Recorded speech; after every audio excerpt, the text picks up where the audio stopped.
know we're all familiar with Elisa Lam at this point. Being into the creepy side of things, this is the one that breaks our brains. How did this happen? Was someone after her?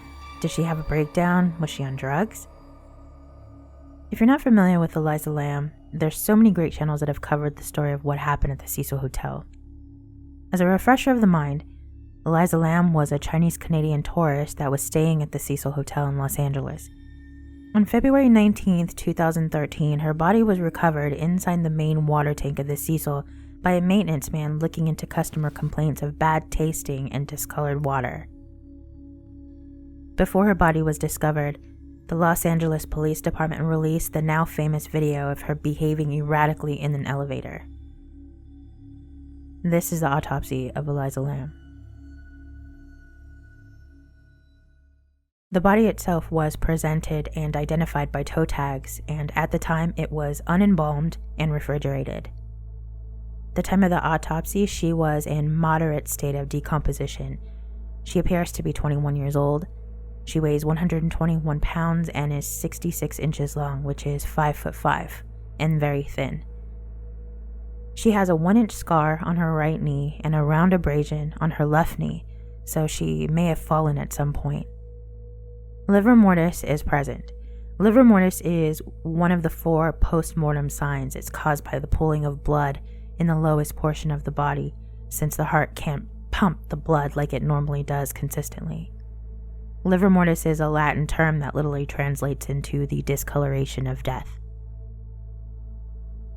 Her head is normiocephalic, which means that it's the average size of a normal human head, and it's covered in brown hair.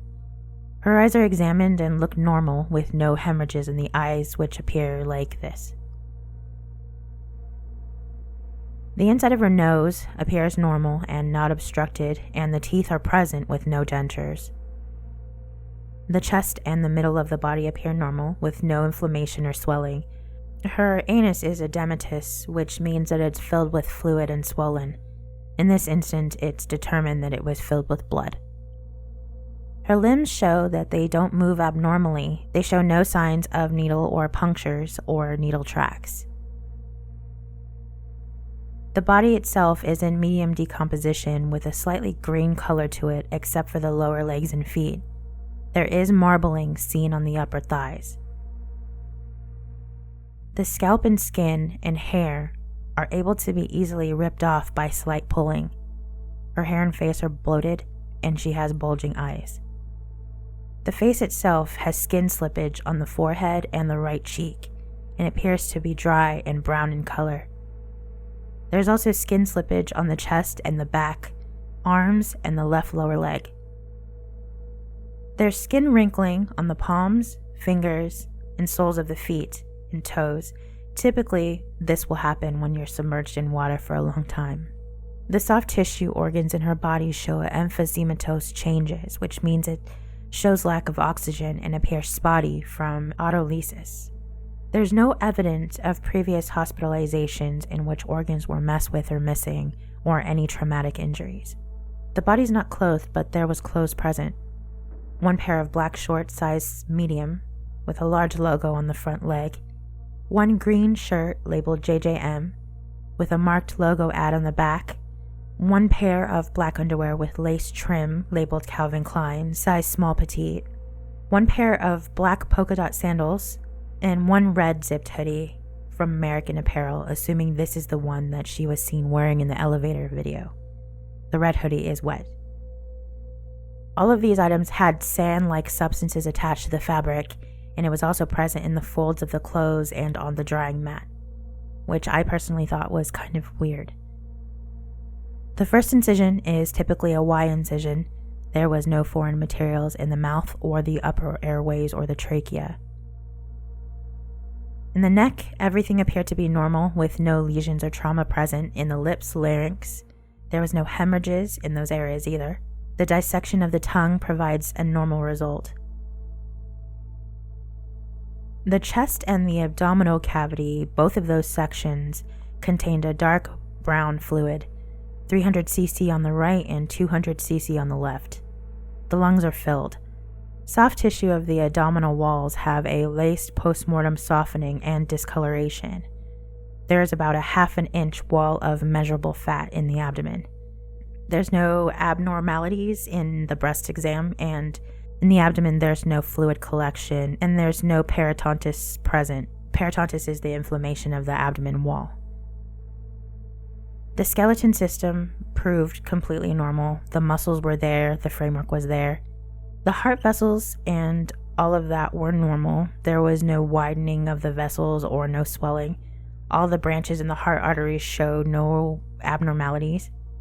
The precordial sac, which is the little sac around your heart, had a little bit of serous fluid, which is a fluid that's normally coming from the lymph nodes, which is a human fluid.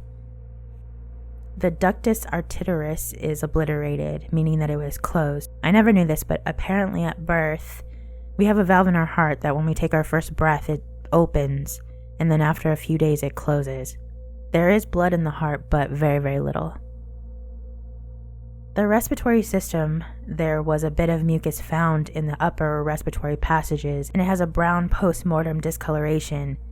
The lungs are crepient, and there is a post-mortem softening. Crepient is described as a particular cracking or rattling sound.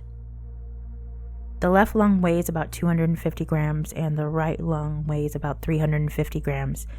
From what I gather is slightly normal, as the weight should be around 299 to 340 grams for a female of her weight and age. Due to the decomposition, the cells in that area are enlarged with gas, and there are no clots in any of the valves of the lungs. Elisa's esophagus is normal and intact all the way down.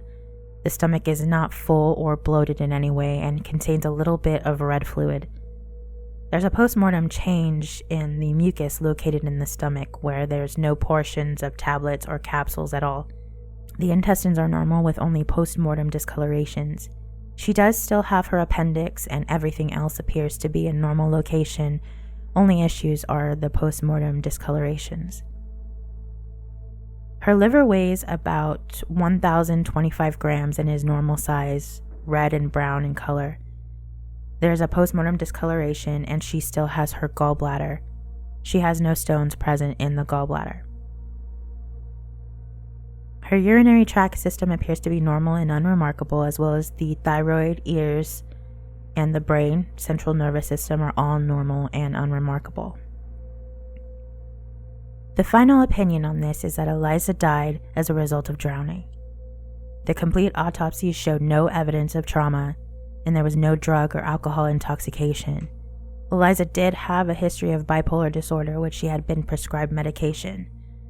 There was a tox screen for those drugs, but there was not enough blood to really check if they were present. So they can't really determine all the way if she was on it.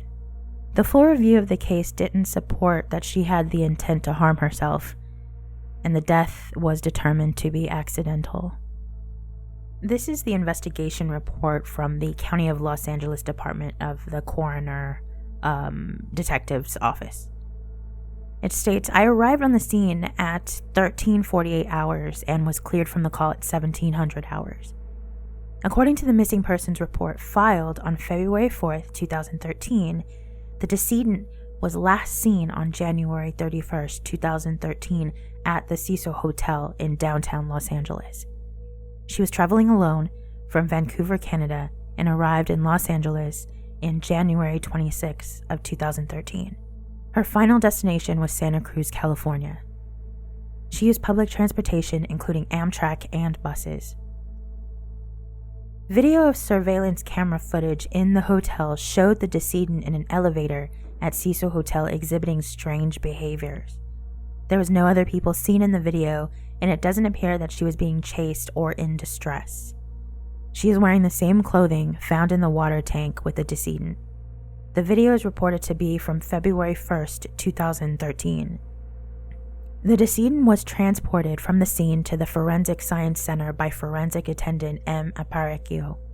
The location of the incident was determined to take place fully at the Cecil Hotel.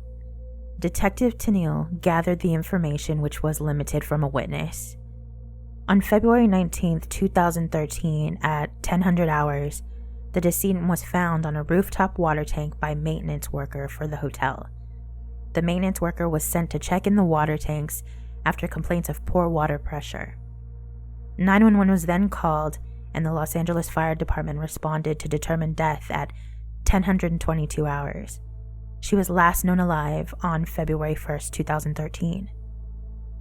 Sarah Lam, the sister, gave the following information. She said that her sister had a history of depression and bipolar disorder.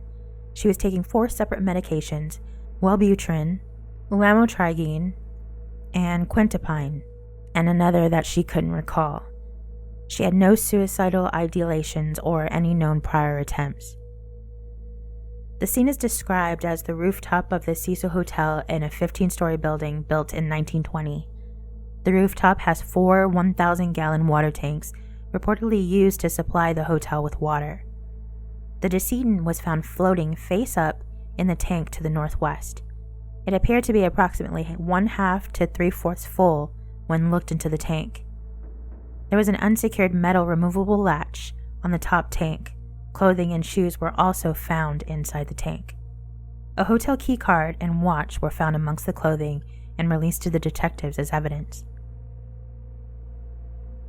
The body examination reports that the decedent was female Asian adult. She was nude. She was in a state of decomposition noted with marbling, green discoloration, bloating, foul smell, and skin separation. The decedent appeared to have mold spots on her legs and buttocks. Sand and small, flat, whitish, and fragile flecks of unknown material were on and throughout all of the clothing, and several dark hairs or fibers, at least several inches in length, were noted on a couple of the garments. The fiber and debris were left in place with the clothing items. The decedent was identified by her Canadian passport as Elisa Lam, date of birth April 30th, 1991.